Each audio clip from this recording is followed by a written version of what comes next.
Hello and welcome friends. स्वागत है आपका आपके यूट्यूब चैनल डियर जस्टिस में। इस वीडियो में हम देखेंगे इम्पॉर्टेंट जीके यानी सामान्य ज्ञान के तथ्य जो कि सभी एग्ज़ाम्स के लिए इक्वली इम्पॉर्टेंट होते हैं, चाहे वो रेलवे हो, एसएससी हो, रेलवे का एनटीपीसी हो एंड यूपीएससी हो, यूपीपीएससी, किस कोई भी स्टेट लेवल एग्ज़ाम हो। So these are the pet questions of every commission of every board. So let's start. This me Neha. सो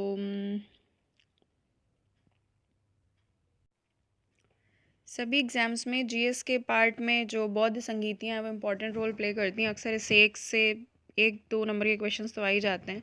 तो जो प्रथम बौद्ध संगीति हुई थी वो हुई थी राजगृह में, जो कि सप्तपर्णी गुफा में हुई थी। समय था इसका 483 ईस्वी पूर्व। शासनकाल था अजात शत्रु का, जो कि हर्यक वंश के थे, और उस संगीति के जो अध्यक्ष थे वो थे महाकश्यप। द्वितीय जो संगीति हुई थी वो हुई थी वैशाली में। समय था 383 ईस्वी पूर्व का। शासनकाल था कालाशोक का, जो कि शिशुनाग वंश के थे, और अध्यक्ष थे सर्वकामी साबकमेर। जो तीसरी हुई थी वो हुई थी पाटलिपुत्र में। समय था 251 ईस्वी पूर्व, और शासनकाल था अशोक का, जो कि मौर्य वंश के थे, और इसके अध्यक्ष थे मोगलीपुत्र तिस। जो फोर्थ हुई थी यानी चतुर्थ हुई थी वो हुई थी कुंडल वन में, जो कि कश्मीर में है। ईसा की प्रथम शताब्दी लगभग। शासनकाल था कनिष्क का, जो कि कुषाण वंश के थे, और अध्यक्ष थे वसुमित्र एवं अश्वघोष उसके उपाध्यक्ष थे। नेक्स्ट हम देखेंगे टाइगर प्रोजेक्ट और राष्ट्रीय उद्यान और वो कहाँ कहाँ पे लोकेटेड हैं। तो पहला जो है वो है नागार्जुन श्रीशैलम, जो कि आंध्र प्रदेश में है। फिर आता है अमराबाद, ये तेलंगाना में है। Then Buxa which is in West Bengal यानी पश्चिम बंगाल में। देन आता है दूधवा कतरनी घाट, उत्तर प्रदेश में है ये। यूपी एग्ज़ाम्स के लिए उत्तर प्रदेश से रिलेटेड जितने भी फैक्ट्स हमें मिलेंगे इस वीडियो में वो इम्पॉर्टेंट होंगे। ओरंग आसाम में है, कामलांग अरुणाचल प्रदेश, और सिमलीपाल ये उड़ीसा में है। नेक्स्ट, जब हमारा देश आज़ाद हुआ था तो उस टाइम में एक इंटरिम गवर्नमेंट बनी थी, यानी कि अंतरिम गवर्नमेंट। तो अंतरिम सरकार बनी थी, तो उसके सदस्य और उनके विभाग, इनसे भी रिलेटेड क्वेश्चंस आते हैं, तो इनको भी देखते हुए चलते हैं। पहले जो सदस्य हैं वो हैं पंडित जवाहरलाल नेहरू। इनका जो विभाग था वो था राष्ट्रमंडल से संबंधित था, और विदेशी मामले, ये दो डिपार्टमेंट जवाहरलाल नेहरू देखते थे। सेकंड है सरदार वल्लभ भाई पटेल, गृह सूचना एवं प्रसारण, इनके इनके डिपार्टमेंट्स थे। थर्ड थे डॉक्टर राजेंद्र प्रसाद, जो कि खाद्य एवं कृषि देखते थे। फोर्थ जॉन मथाई, उद्योग एवं नागरिक आपूर्ति, ये डिपार्टमेंट जॉन मथाई का था। जगजीवन राम का श्रम था। सरदार बलदेव सिंह का, ध्यान दीजिएगा, सरदार वल्लभ भाई पटेल गृह एवं सूचना प्रसारण थे, और सरदार बलदेव सिंह जो थे वो रक्षा के थे। देन लियाकत अली खान आते हैं, ये वित्त फाइनेंस डिपार्टमेंट इनका था। फिर आते हैं आसफ़ अली का डिपार्टमेंट रेल एवं परिवहन था, यानी railway and the transportation. Then comes the C Gopalachari, इनका शिक्षा एवं कला था। 10th आते हैं आई चंद्रीगढ़, इनका वाणिज्य था। देन गजनफर अली खान, स्वास्थ्य हेल्थ मिनिस्ट्री डिपार्टमेंट इनके पास था। Then 12th comes the Jogendra Nath Mandal, law ministry इनके पास में थी। अब हम देखेंगे विधानसभा की प्रमुख समितियां, जो कमिटीज़ बनी थी और उनके अध्यक्ष। तो जो ड्राफ्टिंग कमेटी थी, जो हमारा संविधान बना था उसकी जो ड्राफ्टिंग कमेटी थी उसमें अध्यक्ष समेत 7 मेंबर्स थे, और उसके अध्यक्ष थे डॉक्टर भीमराव अंबेडकर। प्रांतीय संविधान समिति के अध्यक्ष थे सरदार वल्लभ भाई पटेल। राष्ट्रध्वज संबंधी तदर्थ समिति के अध्यक्ष थे डॉक्टर राजेंद्र प्रसाद। देन संघ संविधान समिति के अध्यक्ष थे जवाहरलाल नेहरू। राज्यों के लिए समिति के भी हेड थे जवाहरलाल नेहरू। 6 मौलिक अधिकारों एवं अल्पसंख्यकों संबंधी परामर्श समिति के हेड थे सरदार वल्लभ भाई पटेल। नेक्स्ट हम देखेंगे भारत के प्रमुख संस्थान और उनकी स्थिति, मतलब लोकेशन, कहाँ पे स्थित है वो। तो राष्ट्रीय डेयरी अनुसंधान संस्थान करनाल में है। न्यूट्रिनो वेधशाला Tamil Nadu. Laser interferometer gravitational wave observatory LIGO lab जो है वो महाराष्ट्र में है। भारतीय भारतीय पशु चिकित्सा अनुसंधान संस्थान Izzat Nagar Bareilly, this one is the important, ये last year high court RO के एग्ज़ाम में आया था। डीएनए अंगुली छापन और नैदानिक शोध केंद्र ये हैदराबाद में है। देन कम्स द राष्ट्रीय पादप अनुवांशिक संस्थान ब्यूरो NGPGR, ये न्यू दिल्ली में है। नेक्स्ट हैं हमारे important articles of Indian constitution. अब आप 395 कॉन्स्टिट्यूशन की बजाय इम्पॉर्टेंट पार्ट्स और उन पार्ट्स में जो आर्टिकल्स हैं उनको देख लेंगे तो एटलीस्ट हमें एक आइडिया हो जाएगा कि किस हेड में और कहाँ से कहाँ तक कौन सा आर्टिकल में किस टॉपिक के बारे में बात की गई है। ठीक है, तो पहला पार्ट जो है वो बात करता है संघ एवं उसके राज्य क्षेत्र। इसमें आर्टिकल्स जो इंक्लूडेड हैं वो हैं फ्रॉम आर्टिकल 1 to 4। संघ एवं उनके राज्य क्षेत्र मतलब कि the union and it's territories. Part 2 में आती है नागरिकता यानी कि सिटीजनशिप, जिसके बारे ये थोड़ा सा इंपॉर्टेंट है बिकॉज थोड़ा सा अमेंडमेंट किए गए हैं इसमें सिटीजनशिप कानून को लेकर के। और इसमें जो आर्टिकल्स हैं वो कवर होते हैं आर्टिकल 5 to 11। थर्ड जो है most important part of a constitution which is मौलिक अधिकार यानी कि फंडामेंटल राइट्स। तो आर्टिकल 12 से लेकर के 35 यानी article 12 to 35 are consist of the मौलिक अधिकार मीन्स के फंडामेंटल राइट्स। जो पार्ट 4 है हमारा वो बात करता है directive principles of state policy यानी कि राज्य के नीति निर्देशक तत्व, जो कि आर्टिकल 36 से 51 तक आते हैं। देन जो हमारा पार्ट 4A है मौलिक कर्तव्य, जो कि अमेंडमेंट के थ्रू ऐड किया गया है। मौलिक कर्तव्य यानी कि फंडामेंटल ड्यूटी, इसमें सिर्फ एक ही आर्टिकल आता है 51A।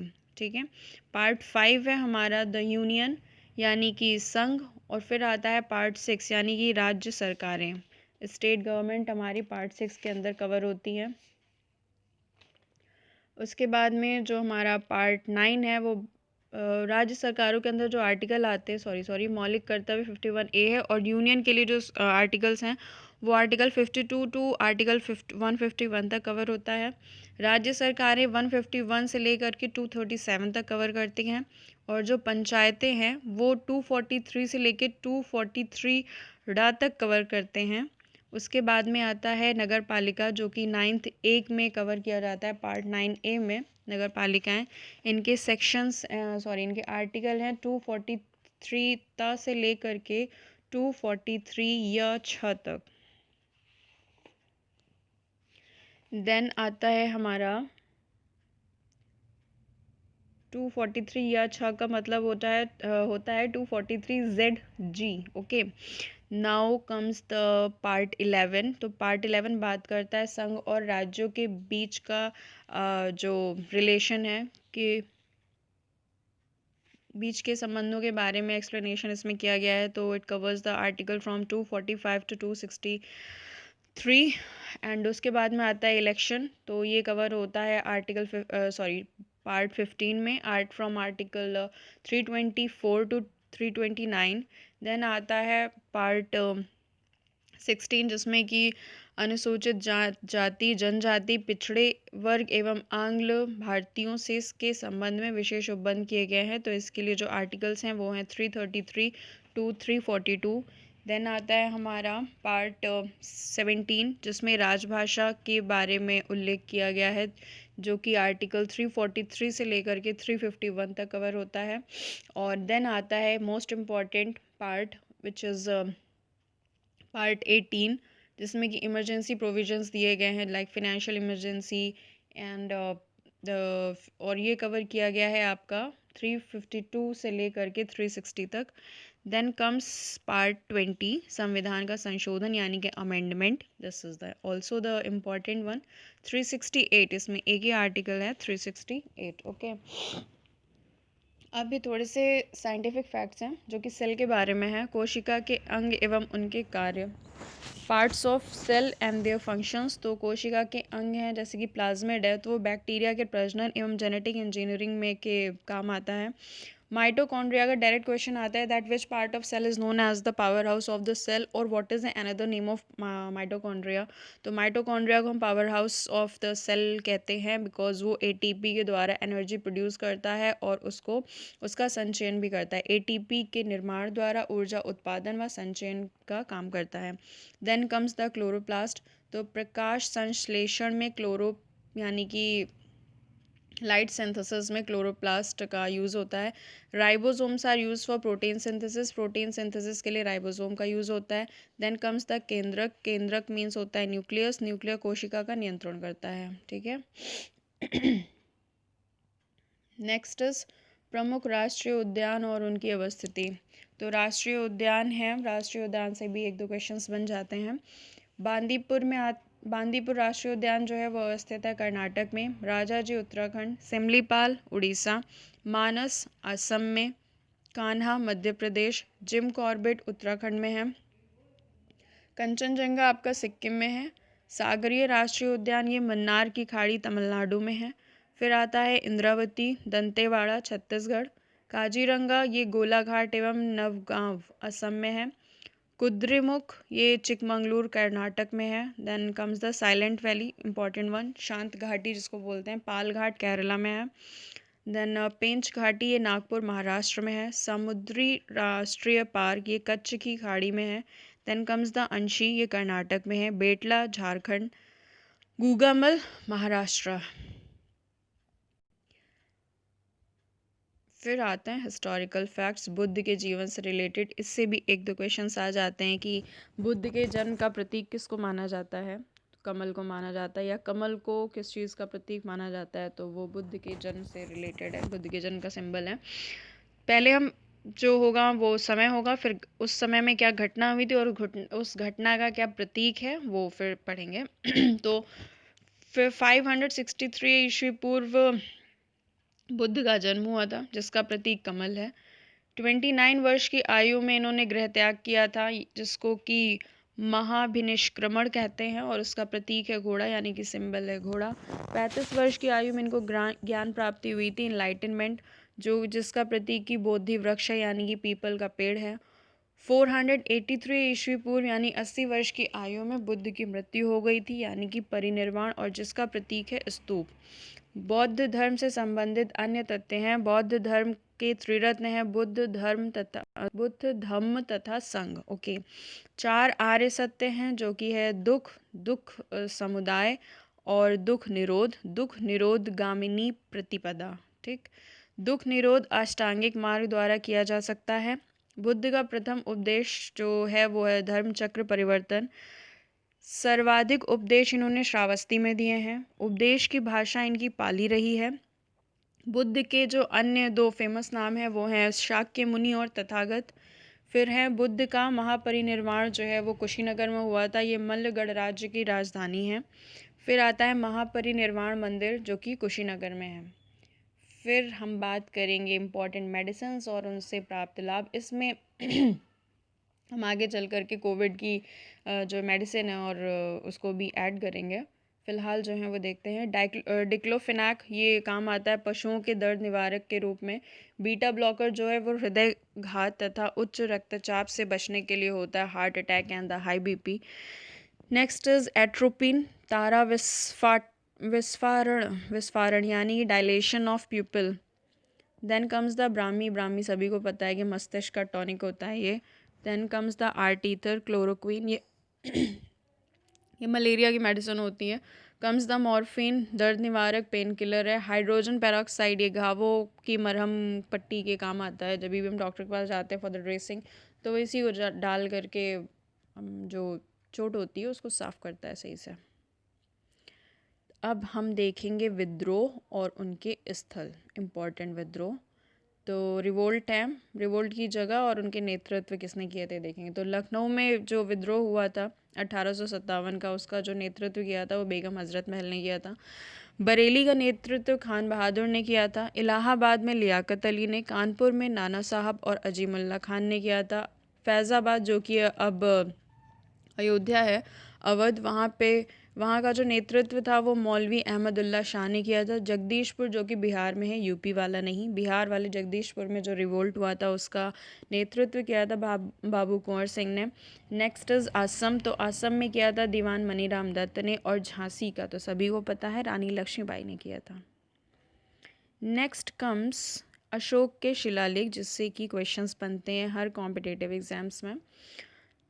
जो पहला शिलालेख है वो बात करता है पशु बलि की निंदा तथा समस्त प्रजा मेरी संतान का उल्लेख, ऐसा प्रथम अशोक के प्रथम शिलालेख में किया गया था। मास्की और गुर्जर का जो शिलालेख है वहाँ अशोक के व्यक्तिगत नाम का उल्लेख किया गया है। लघु शिलालेख में देवा नाम प्रियदसी या देवा नाम प्रियदर्शी का उल्लेख किया गया है। अशोक का जो 8वां शिलालेख है वो तीर्थ यात्राओं का उल्लेख करता है। और रुम्मिनदेह शिलालेख जो है वो मौर्यकालीन अर्थव्यवस्था, लुम्बिनी यात्रा, राज्याभिषेक के 20वें वर्ष, लुम्बिनी ग्राम बलि कर मुक्त, इसके बारे में वहाँ पे डिटेल्स दी गई हैं।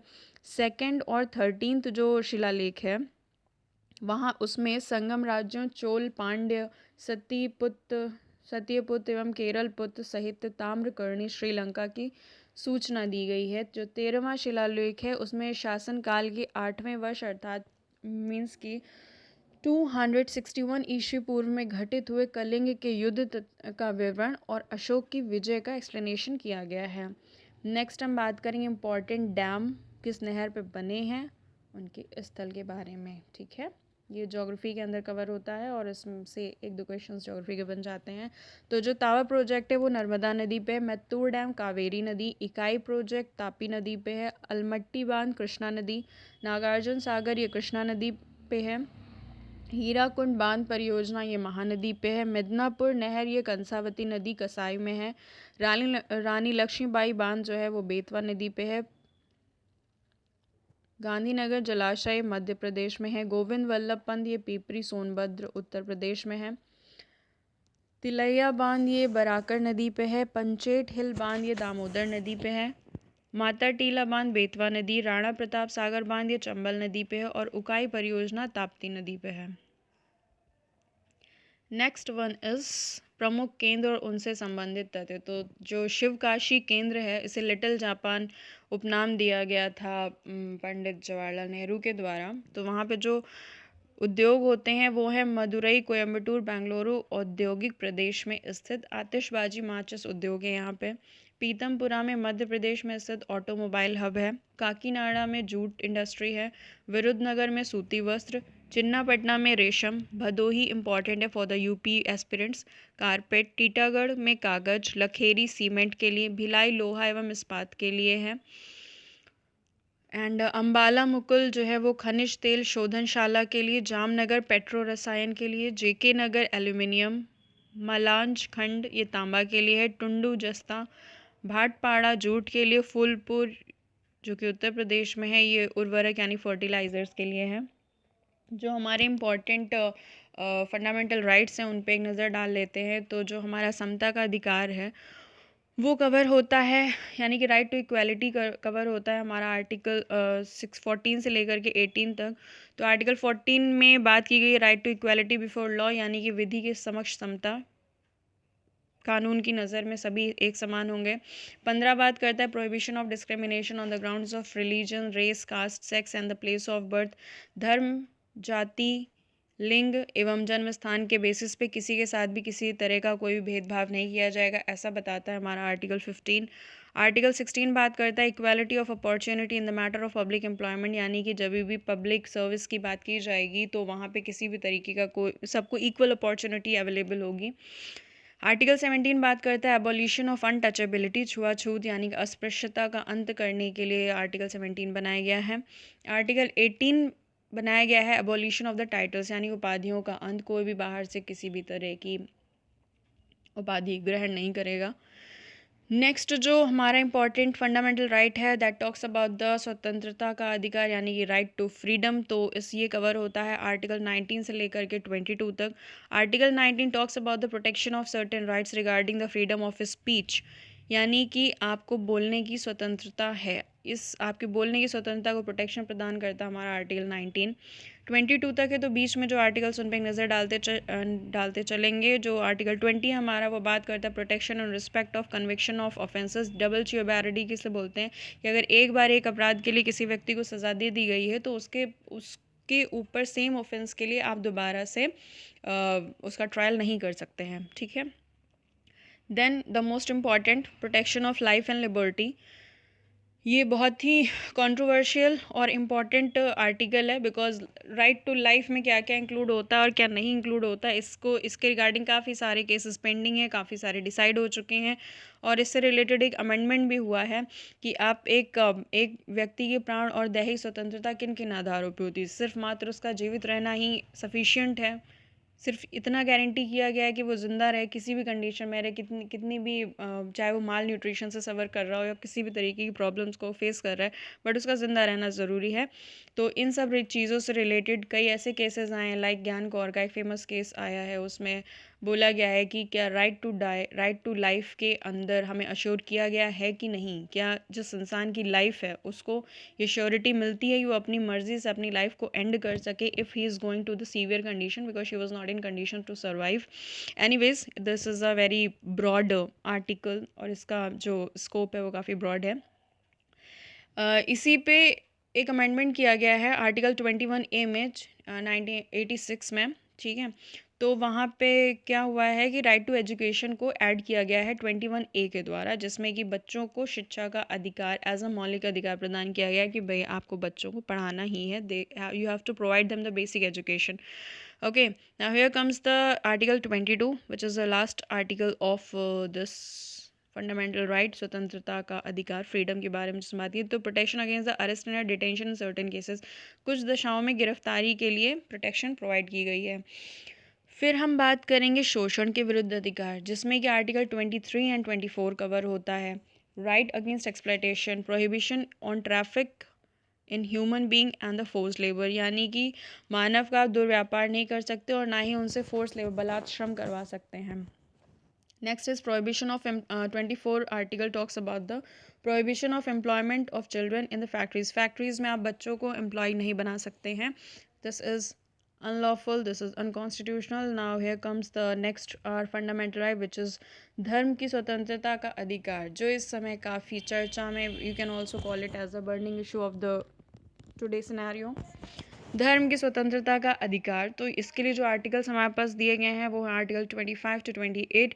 Article 25 talks about that the freedom of conscience and the free profession practice and the propagation of religion, यानी कि अंतःकरण की और धर्म के अबाध रूप से मानने, आचरण और प्रचार करने की स्वतंत्रता, जिसका कि कभी कभार मिसयूज़ हो जाता है, तो वो पक्षकार या जिनको प्रॉब्लम होती है वो कोर्ट पहुंच जाते हैं और फिर वो डिसीजन कोर्ट के द्वारा किया जाता है। नाउ जो हमारा आर्टिकल 26 है वो बात करता है freedom to manage the religious affair, कि आप धार्मिक कार्यों को कर रहे हैं तो उनको करने की आपके पास स्वतंत्रता है। Then comes the article 27 which talks about the freedom as to payment of taxes for the promotion of the particular religion, यानी कि किसी विशिष्ट धर्म की अभिवृद्धि के लिए करों के संदाय के बारे में स्वतंत्रता, यानी जो हमारे पास ये चंदा वंदा लेने आते हैं ना, तो इसमें आप दें या ना दें ये आपकी विल है, आप खुशी से देना चाहें तो दें, नहीं तो ना दें। तो आर्टिकल 28 जो है कि लास्ट है इस फंडामेंटल राइट का, which is about freedom as to attendance at religious instructions और the religious worship in certain education institutions, कुछ शिक्षा संस्थाओं में धार्मिक शिक्षा या धार्मिक उपासना के में उपस्थित होने के बारे में स्वतंत्रता, आप वहाँ पे प्रेजेंट होना चाहते हैं, नहीं होना चाहते हैं, ये आपका विल है। ओके, तो ये थे हमारे important fundamental rights, but these fundamental rights are also bound with some restrictions, कि आपके फंडामेंटल राइट्स दूसरों के फंडामेंटल राइट्स को वॉलेट नहीं कर सकते हैं, ठीक है। अब खैर हम वापस लौटते हैं अपने जीके पे, जिसमें कि अंतर्राष्ट्रीय दिवस देख लेते हैं, इससे भी 1-2 मार्क्स के क्वेश्चंस बन जाते हैं। इंटरनेशनल विमेंस डे यानी कि अंतर्राष्ट्रीय महिला दिवस मनाया जाता है 8 मार्च को। विश्व वानिकी दिवस मनाते हैं 21 मार्च को। विश्व जल दिवस water day celebrated on 22 of March 22 मार्च को। अंबेडकर जयंती 14 अप्रैल। विश्व शौचालय दिवस मनाते हैं 19 नवंबर को। विश्व जनसंख्या दिवस जो है वो 11 जुलाई को मनाया जाता है। अब हम बात करेंगे कृषि की विधियाँ और उन विधियों में क्या होता है, मतलब किस चीज़ को प्रमोट किया जाता है वो देखेंगे। तो मिश्रित जो मिक्स्ड फार्मिंग है, मिश्रित कृषि में फसलों के उत्पादन के साथ पशुपालन को बढ़ावा दिया गया है। विटीकल्चर अंगूर की खेती से रिलेटेड है। वेजीकल्चर में सब्जी वेजीज से क्लियर हो रहा है कि सब्जियों और पौधों की कृषि, मुख्यतः जड़ वाली फसलों की कृषि जिनमें कायिक प्रवर्धन होता है। फिर आता है पिसीकल्चर, मछली पालन। ओलेरीकल्चर, जिसमें सब्जी की खेती की जाती है। अब आती हैं विश्व की नदियाँ और उसके स्रोत। नदियाँ कौन सी हैं और वो उनका जो ओरिजिन पॉइंट है वो क्या है। तो जो हमारी डैन्यूब नदी है वो ब्लैक फॉरेस्ट जर्मनी से आती है। महावेली गंगा नदी हेट्टन पठार से आती है, प्लेट्यू से आती है। मिसिसिपी नदी हिमानी झील इटास्का से आती है। सिंधु तिब्बत का पठार, plateau of Tibet. Then Mekong आती है, तिब्बत का पठार, ये दोनों तिब्बत के पठार से आती हैं। श्वेत नील नदी जो है वो विक्टोरिया झील से आती है। एंड नीली नदी जो है वो ताना झील, जो कि इथियोपिया में है। देन कम्स द यांग टिस्सी नदी, एशिया की सबसे लंबी नदी है ये, और ये तिब्बत के पठार में इसका ओरिजिन है। ठीक है, नेक्स्ट हम देखेंगे कि इम्पॉर्टेंट डेट्स और उन डेट्स में क्या घटनाक्रम हुए थे। दिस इज़ वेरी इंपॉर्टेंट, ये तो याद रहना बहुत ज़रूरी है। तो 25 अक्टूबर 1605 को अकबर की मृत्यु हुई थी।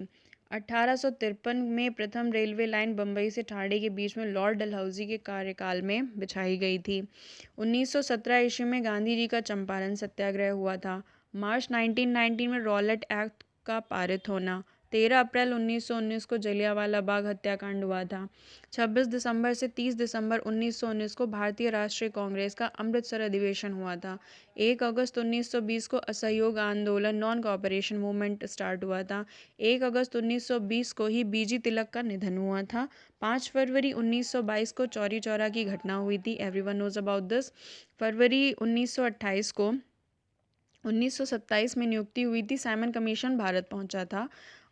27 में नियुक्ति हुई थी, 28 में आया था। ठीक है, 31 दिसंबर 1929 को स्वतंत्रता का नवग्रहित तिरंगा पहली बार लहराया गया था। अब जो नेक्स्ट है वो हम देखेंगे कि 26 जनवरी 1930 को पूर्ण स्वराज दिवस मनाया जाता है। 12 मार्च 1930 को दांडी मार्च। 6 अप्रैल 1913 को सविनय अवज्ञा आंदोलन। 5 मार्च 1931 को गांधी इरविन पैक्ट। 26 मार्च 1931 को भगत सिंह को फांसी दी गई थी। 7 सितंबर से 1 दिसंबर 1931 तक द्वितीय गोलमेज conference, second round table conference हुई थी। सितंबर 1932 में पूना पैक्ट। 1937 ईस्वी में कांग्रेस मंत्रिमंडलों का गठन हुआ। 1939 में फॉरवर्ड ब्लॉक की स्थापना हुई, जो कि सुभाष चंद्र बोस ने की थी। 1940 में अगस्त प्रस्ताव आया था। 1942 में भारत छोड़ो आंदोलन वॉज स्टार्टेड। 1940 टू 41 इश्यू वैयक्तिक सत्याग्रह 17 अक्टूबर 1940 को, जो कि स्टार्ट किया गया था। एंड 1942 में क्रिप्स मिशन आया था, क्रिप्स योजना। 1944 ईस्वी में सी राजगोपालाचारी की योजना। 12 नवंबर 1945 को आज़ाद हिंद फौज दिवस। 1945 ईस्वी में वेवल योजना। 1946 ईस्वी में कैबिनेट मिशन योजना। 3 जून 1947 को माउंटबेटन योजना। 18 जुलाई 1947 को भारतीय स्वाधीनता विधेयक को राजकीय स्वीकृति प्राप्त हुई थी। ओके, अब हम देखेंगे important organisations and their headquarters. ठीक है, उनके फंक्शंस भी देखेंगे। 1995 में WTO यानी World Trade Organisation was organised and इसका जो मुख्यालय हेडक्वार्टर है वो जेनेवा स्विट्जरलैंड में। इनका जो कार्य है वो सामान्यतः व्यापार में मात्रात्मक प्रतिबंधों के उपयोग को निषिद्ध करना है। 1945 में IMF international monetary fund Washington DC में इसका हेडक्वार्टर है। एंड भुगतान संतुलन में असंतुलन को ठीक करने के लिए वित्त प्रदान करना, फिनांस प्रोवाइड करते हैं ये। Now here comes the SAARC. 1985 में सार्क को इस्टेब्लिश किया गया, हेडक्वार्टर काठमांडू है। इनका जो फंक्शन है वो है दक्षिण एशियाई साउथ एशियन कंट्रीज़ के बीच में सहयोग को बढ़ावा देना। 1960 में international development association Washington DC में इसका हेडक्वार्टर है। नम्य ऋणों की स्वीकृति प्रदान करना इनका कार्य है। और यूरोपीय संघ यूरोपियन यूनियन जो है उसका हेडक्वार्टर इस्टेब्लिश हुआ है 1993 में, और हेडक्वार्टर है इसका ब्रुसेल्स बेल्जियम में। And its work is to कि ये कॉमन मार्केट का उदाहरण है। 1 जनवरी 1999 को यूरो मुद्रा लॉन्च की थी इन्होंने। Last but not the least, Congress के इम्पोर्टेंट सम्मेलन, उसके अध्यक्ष और उनका ईयर। तो जो बम्बई अधिवेशन था वो 1885 में हुआ था और इनके अध्यक्ष थे व्योमेश चंद्र बनर्जी। 72 प्रतिनिधि एओ ह्यूम संस्थापक थे उसके, ठीक है। फिर आता है मद्रास अधिवेशन, ये 1887 में हुआ था। बदरुद्दीन तैयब जी इसके अध्यक्ष थे, जो कि पहले मुस्लिम अध्यक्ष थे। फिर आता है इलाहाबाद अधिवेशन, जो कि 1888 में हुआ था और जॉर्ज यूले इसके प्रथम अंग्रेज़ अध्यक्ष थे। फिर हुआ था 1896 यानी 1896 में कोलकाता अधिवेशन, जिसमें कि रहीमतुल्ला सयानी वंदे मातरम गीत बंकिम चंद्र चटर्जी की कृति आनंद मठ से पहली बार लिया गया था। This one is important.